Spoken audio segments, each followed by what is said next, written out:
ഞാനിന്ന് ഇവിടെ നിൽക്കുന്നത് കൃപാസനം എൻ്റെ ജീവിതത്തിൽ ഇടപെട്ട ഒത്തിരി അനുഗ്രഹങ്ങളെക്കുറിച്ച് പറയുന്നതിന് വേണ്ടിയിട്ടാണ്.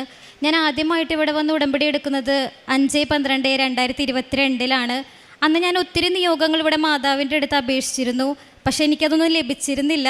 അതിൻ്റെ മെയിൻ കാരണക്കാരി ഞാൻ തന്നെയാണ്. കാരണം ഞാൻ നല്ല രീതിയിലല്ല ഉടമ്പടി മുന്നോട്ട് കൊണ്ടുപോയിരുന്നത്.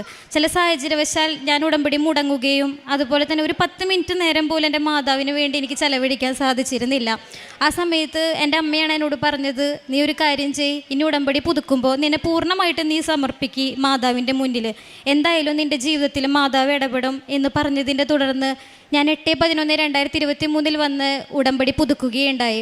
അതിനുശേഷം ഞാൻ മാതാവിന് വേണ്ടി മാത്രമാണ് ജീവിച്ചതെന്ന് വേണമെങ്കിൽ പറയാം. കാരണം അരമണിക്കൂറോളം എത്ര സമയമില്ലെങ്കിലും ഞാൻ മാതാവിന് വേണ്ടി ചെലവഴിച്ചിരുന്നു. അതുപോലെ അച്ഛൻ്റെ സുവിശേഷം ചൊവ്വാഴ്ചകളിൽ കേൾക്കുകയും സാക്ഷ്യങ്ങൾ കേൾക്കുകയും അങ്ങനെ ഉടമ്പടിയിൽ പറഞ്ഞിരിക്കുന്ന എല്ലാ കാര്യങ്ങളും ഞാൻ അതുപോലെ തന്നെ ചെയ്തു പോന്നിരുന്നു.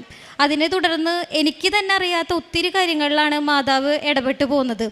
അതിൽ ഏറ്റവും വലിയ കാര്യമാണ്, എൻ്റെ കല്യാണം കഴിഞ്ഞിട്ട് 3 വർഷമായി. അതിലെനിക്ക് ആദ്യത്തെ ഒരു ഉണ്ണി ഉണ്ടായത് 1.5 മാസം ബ്ലീഡിങ് ആയിപ്പോൾ പോയായിരുന്നു.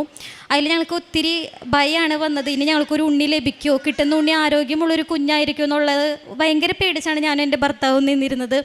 പക്ഷേ അതിനുശേഷം മാതാവിനോട് പ്രാർത്ഥിച്ചതിൻ്റെ ഫലമായിട്ട് എനിക്കൊരു ഉണ്ണീനെ ലഭിച്ചു.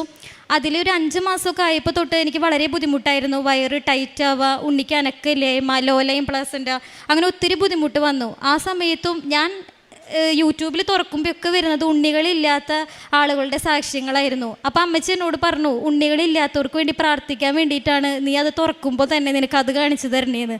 അപ്പം ഞാൻ എൻ്റെ ഒപ്പം അങ്ങനെയുള്ള അമ്മമാർക്ക് വേണ്ടി ഞാൻ പ്രാർത്ഥിച്ചു കൊണ്ടിരുന്നു. അതിനുശേഷം 5 മാസത്തിലെ ആ ബുദ്ധിമുട്ട് ഞാൻ 9-ാം മാസം വരെ ഞാൻ അനുഭവിച്ചു പോരുകയാണ് ചെയ്തത്.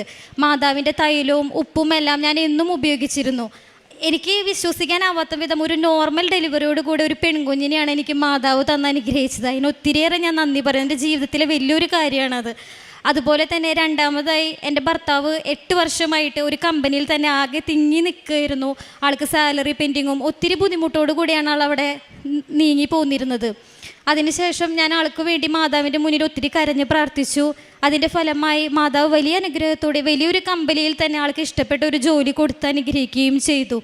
അതിനുശേഷം ഇപ്പം ഈ ആഴ്ചയിൽ വലിയൊരു അത്ഭുതമാണ് മാതാവ് എൻ്റെ ജീവിതത്തിൽ നടത്തിയത്. ഞങ്ങൾക്ക് സ്ഥലവും വീടൊന്നും സ്വന്തമായിട്ട് ഉണ്ടായിരുന്നില്ല. അപ്പോൾ അതിന് വേണ്ടിയിട്ട് ഞങ്ങൾ സ്ഥലം അന്വേഷിച്ച് തുടങ്ങിയിട്ട് കുറേ നാളായി. ഞങ്ങൾക്ക് ഇഷ്ടപ്പെട്ട ഒരു സ്ഥലമായിട്ടോ ബഡ്ജറ്റിൽ ഒതുങ്ങുന്ന ഒരു സ്ഥലമായിട്ടോ ഞങ്ങൾക്ക് കണ്ടു കിട്ടിയിരുന്നില്ല. സത്യം പറഞ്ഞാൽ അത്രയും വിഷമിച്ചിട്ട് ഇനി മാതാവ് എനിക്ക് തരുമ്പോൾ തരട്ടെ എന്നുള്ള രീതിയിൽ തന്നെയാണ് ഞാനത് അവിടെ വെച്ച് പോകുന്നത്.